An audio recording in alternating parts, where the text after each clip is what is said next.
वस्तुनिष्ठता सामाजिक अनुसंधानों की एक बहुत ही अनिवार्य इसका शर्त है। एक प्रकार से एक बहुत ही अनिवार्य उसका हिस्सा है वस्तुनिष्ठता या ऑब्जेक्टिविटी।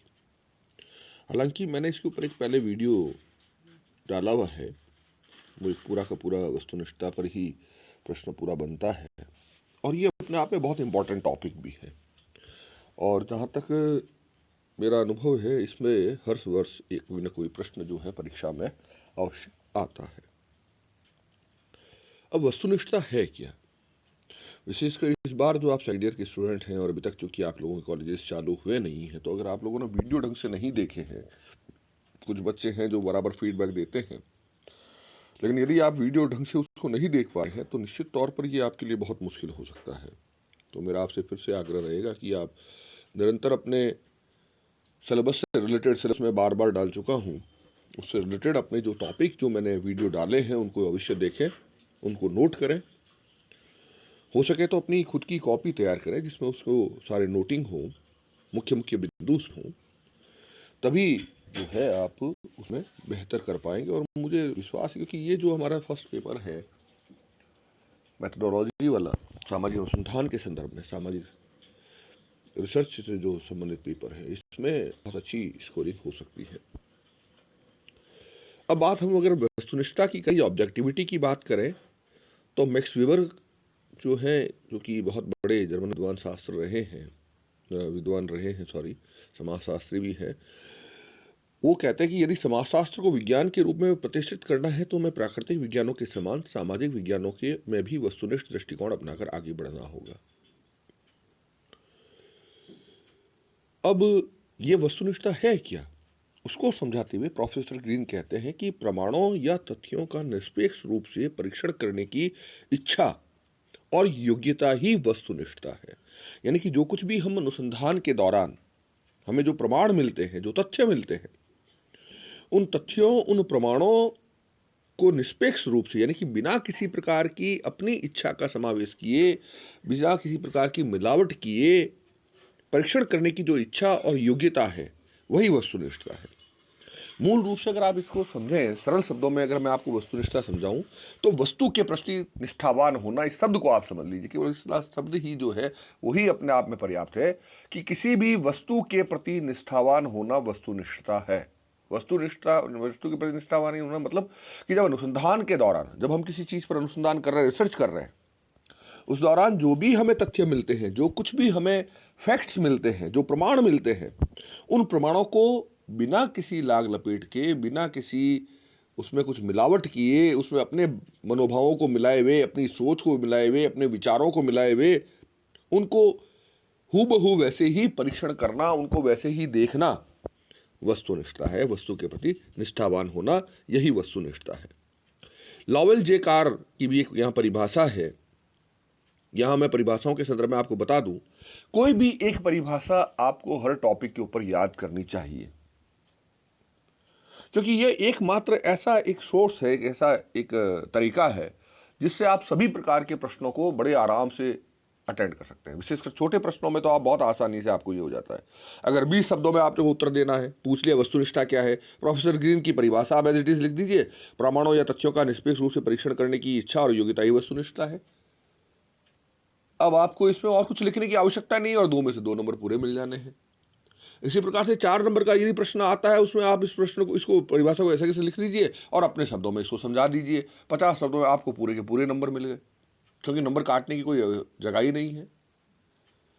तो कहने का तात्पर्य ये है, और बड़े प्रश्न में आप इसको बड़े आराम से, इसके विशेषताओं के बारे में, इसके बारे में आप बात कर सकते हैं उसके संदर्भ में, क्योंकि प्रमाण या तथ्यों को निष्पक्ष रूप से परीक्षण करने की इच्छा और योग्यता ही वस्तुनिष्ठता, यानी कि क्या है, कैसे है, इसको एक बार हमने समझ लिया तो उसको हम समझा सकते हैं। तो एक छोटी सी परिभाषा याद करने से हमें बहुत बड़ा फायदा भी हो सकता है और वो जो विषय है, जो टॉपिक है, वो हमें क्लियर भी हो सकता है। लॉवेल जे कार कहते हैं कि वस्तुनिष्ठता का अर्थ है विभिन्न प्रकार की घटनाओं से युक्त संसार, किसी व्यक्ति के विश्वासों, आशाओं तथा अथवा भयों से स्वतंत्र एक वास्तविकता है जिसका सब कुछ हम अंतर्दृष्टि एवं कल्पना से नहीं बल्कि वास्तविक अवलोकन के द्वारा ही समझ सकते हैं। थोड़ी सी बड़ी परिभाषा है, लेकिन इसको समझें अगर आप, तो बहुत विस्तार से उन्होंने वस्तुनिष्ठता को समझाने का प्रयास किया है। लॉवेल्ज़ेकार क्या कहते हैं कि वस्तुनिष्ठा का अर्थ है विभिन्न प्रकार की घटनाओं से युक्त यह संसार। ये जो भी संसार है इसमें बहुत सारी घटनाएं निरंतर घटित हो रही है, घटित हो चुकी है और घटित होंगी। निरंतर घटनाओं से, विभिन्न प्रकार की घटनाओं से युक्त जो संसार है, ये किसी व्यक्ति के विश्वासों, आशाओं अथवा भयों से स्वतंत्र एक वास्तविकता है। यानी कि हम क्या सोचते हैं या कोई व्यक्ति क्या सोचता है, उसकी कैसी अपेक्षाएं हैं, वो क्या आशाएं रखता है, वो कैसा सोचता है, या उसको किन बातों का डर है या किन बातों का भय है, किन चीज़ों को वो पसंद करता है, किन चीज़ों को पसंद नहीं करता है, इन सब बातों से, इन सब घटनाओं युक्त संसार का इससे उसके व्यक्ति के सोच से कोई प्रभाव नहीं पड़ने वाला है। घटनाएं घटित होगी, होती रहेगी। सामाजिक घटनाएं अपने हिसाब से हम क्या सोचते हैं, कैसे सोचते हैं, इसके आधार पर घटनाएं घटित नहीं होती हैं। इसलिए वो कहते हैं कि ये जो विभिन्न प्रकार की घटनाओं से युक्त संसार किसी भी व्यक्ति के विश्वासों, आशाओं अथवा भयों से स्वतंत्र एक वास्तविकता है, रियलिटी है, जो रियलिटी है, जिसका सब कुछ हम अंतर्दृष्टि और कल्पना से नहीं बल्कि वास्तविक अवलोकन के द्वारा ही समझ सकते हैं। यानी कि अब हम अपनी अंतर्दृष्टि, अपनी कल्पनाओं के आधार पर हम उसको सोच रहे हैं, ये ठीक है, ये ठीक नहीं है, ये सही है, ये गलत है, ये वो है, ये ऐसा है, ये वैसा है। हमारे सोचने से फर्क नहीं पड़ने वाला है। संसार अपनी जगह पर है, वो संसार अपने हिसाब से चलेगा, उसके हिसाब से उसकी घटनाएं घटित होंगी।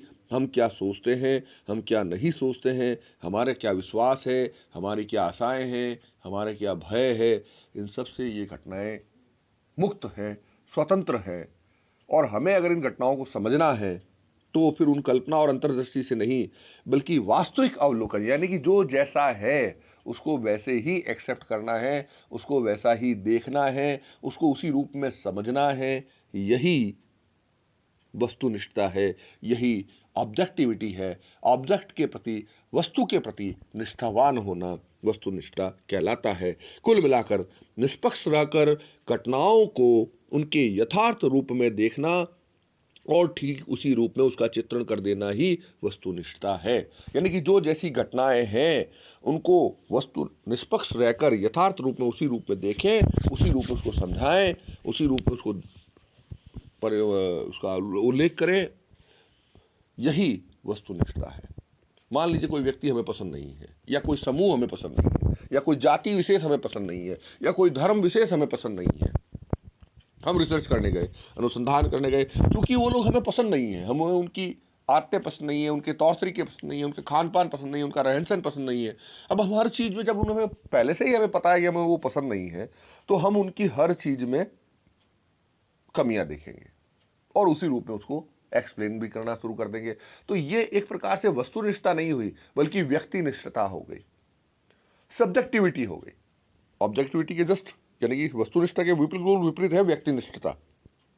तो वस्तुनिष्ठ होने का मतलब यही है कि भले ही हमें वो पसंद हो, नहीं पसंद हो, या बहुत ज़्यादा पसंद है, लेकिन हम उसकी, अगर हमारे कोई बहुत प्रिय व्यक्ति होता है, उसकी छोटी गलतियां होती है, उसको अरे ये कुछ नहीं यार, ये तो छोटा मोटा चलता रहता है, और इस प्रकार से हम उसको अवॉइड करते हैं।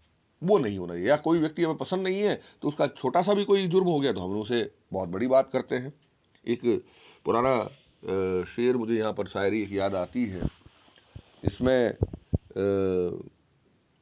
कुछ ऐसा, उसमें कुछ लिखा शब्द आता है कि वो कत्ल भी करते हैं तो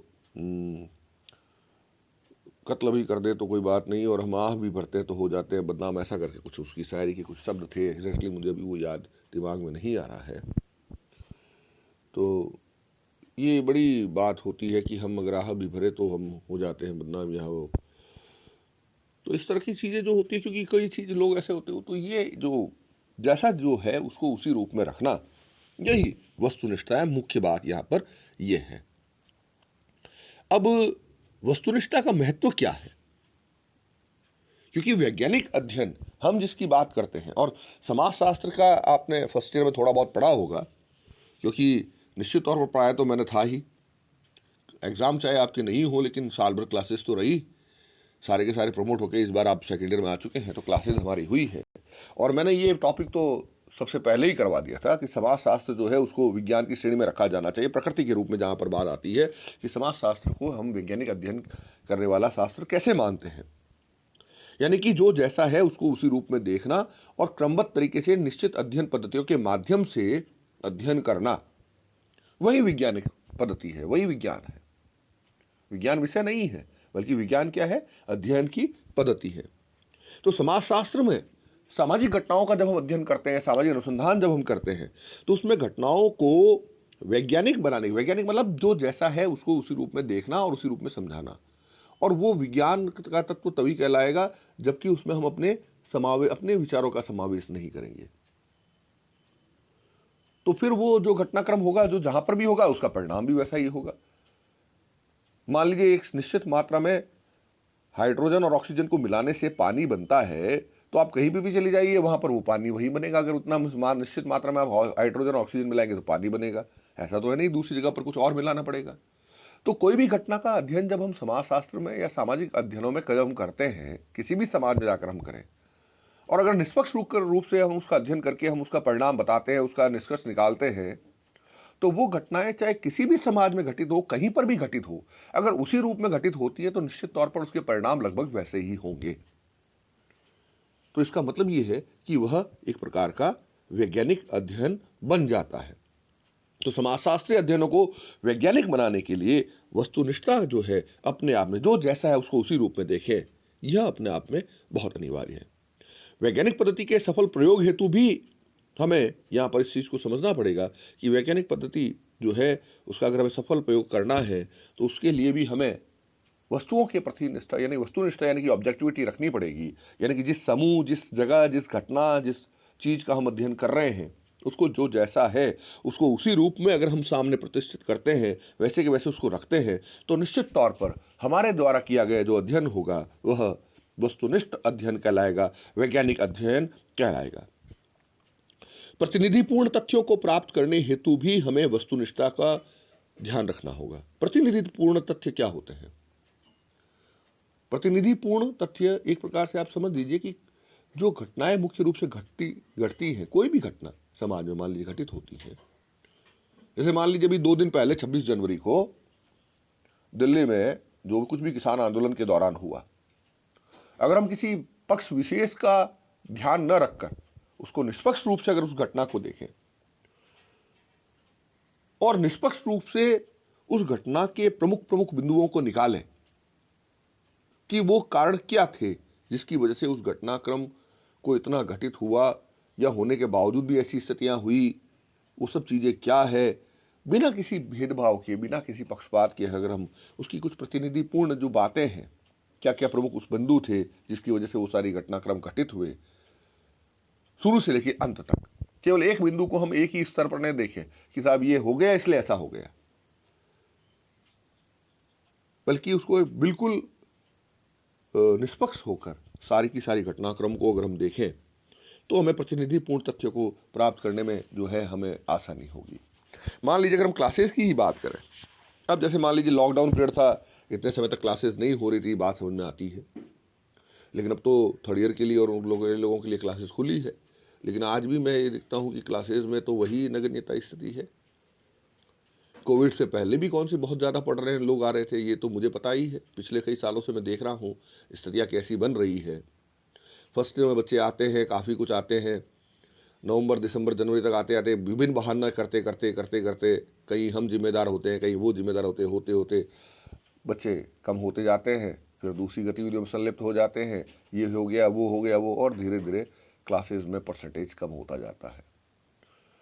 मैं बहुत लंबे समय से इसके ऊपर बात करता रहा हूँ कि जब टीचर क्लास में आता है, और अगर आप क्लास के वक्त की बात करें और टीचर कॉलेज में है, किसी भी परिस्थिति में टीचर आपको मना नहीं कर सकता और न मना करेगा। एक दिन मना कर देगा, फिर कहाँ जाएगा, करना है उसको।